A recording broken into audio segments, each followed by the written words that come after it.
Dando sequência ao conteúdo de História do quarto ano, capítulo 8, a escravidão, página 210. Iremos realizar a leitura do texto, organizando nossas ideias e a viagem da África para o Brasil, que nos relata um pouco sobre os escravos que eram capturados na África para serem trazidos para o Brasil. Eles eram levados para portos da costa africana e antes de embarcarem, alguns eram marcados com ferro. Esse ferro era quente e marcava o peito e as costas. Era assim que eles eram identificados a qual traficante eles pertenciam. As embarcações eram conhecidas como navios negreiros e, dependendo do seu tamanho, podia transportar até 350 escravos. Aqui na atividade 1, os estudantes lerão o relato do personagem do livro Kiese, que é uma história de um africano no Brasil, de Ricardo Dreger.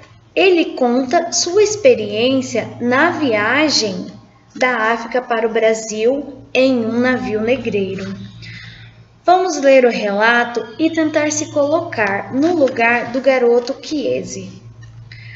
Se perguntem, como vocês se sentiriam se tivessem que chegar a um lugar estranho, fossem obrigados a fazer esse percurso dentro de um navio negreiro e ainda por cima tivessem que mudar seu próprio nome?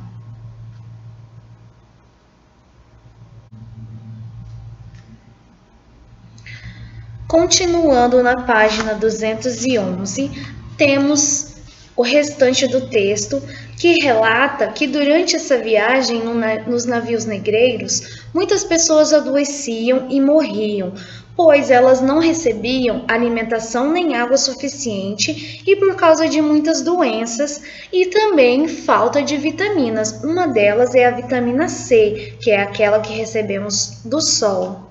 Temos aqui no início da página a imagem ilustrativa de como os escravos vinham dentro do navio negreiro, como eles eram colocados e alojados dentro dos navios negreiros.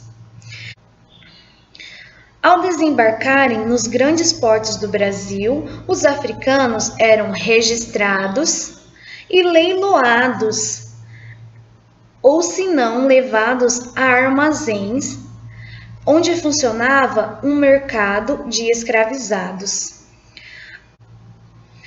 Temos aqui o calçamento do cais, onde eram desembarcados e acontecia o comércio de escravizados. Temos também aqui a imagem do mercado da Rua do Valango, onde acontecia a venda dos escravos quando chegavam ao Brasil.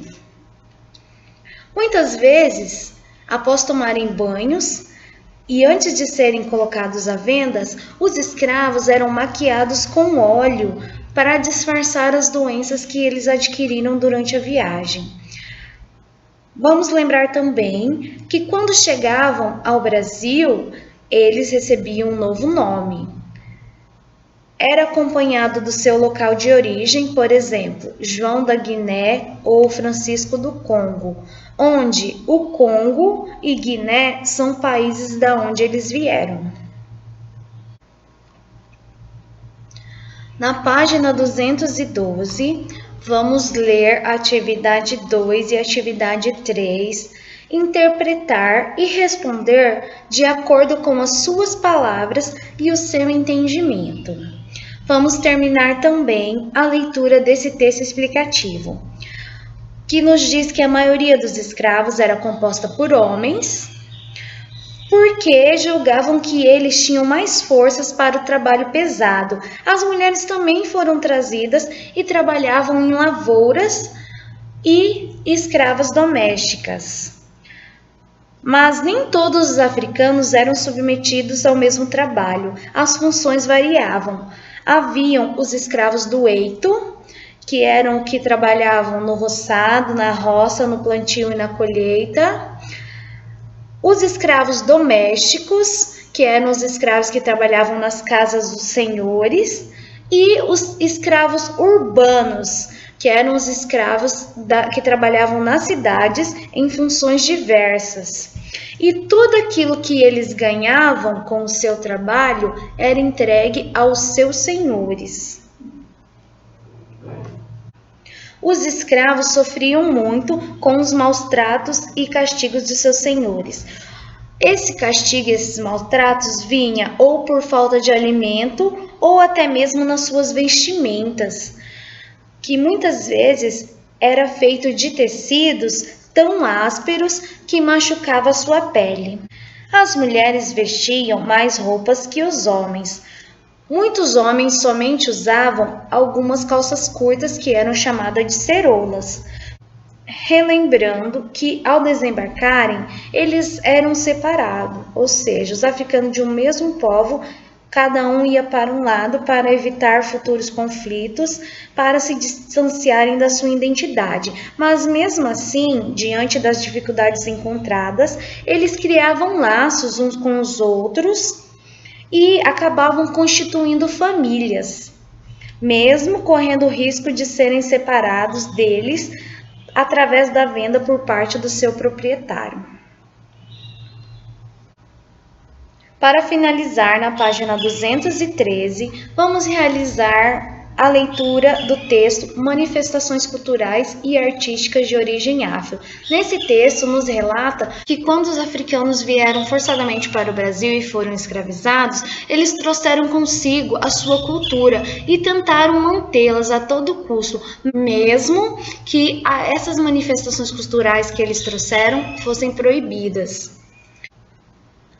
Quando eles entraram em contato aqui com outras culturas, tanto a de origem indígena como a europeia, eles acabaram misturando várias práticas de origem africana com outras. Um caso desses foi as manifestações religiosas. Um grande exemplo disso é o candomblé, onde eles disfarçavam o culto aos orixás com o culto dos santos católicos. A cultura dos povos africanos ainda pode ser vista aqui na cultura brasileira, representando com o uso dos tambores, a prática da capoeira, ritmos como o samba e o maracatu. Esses são apenas alguns dos vários exemplos do reflexo da cultura africana na nossa cultura brasileira. Esse texto é somente para vocês entenderem um pouquinho como a cultura africana faz parte também da nossa cultura brasileira. Atividade 4 e 5 não precisa ser respondida, seria realizada uma pesquisa em grupo na sala de aula. Temos aqui no final da página a representação de um pouco da cultura africana. Temos aqui o batuque com o uso do tambor, também a festa de Iemanjá de origem africana.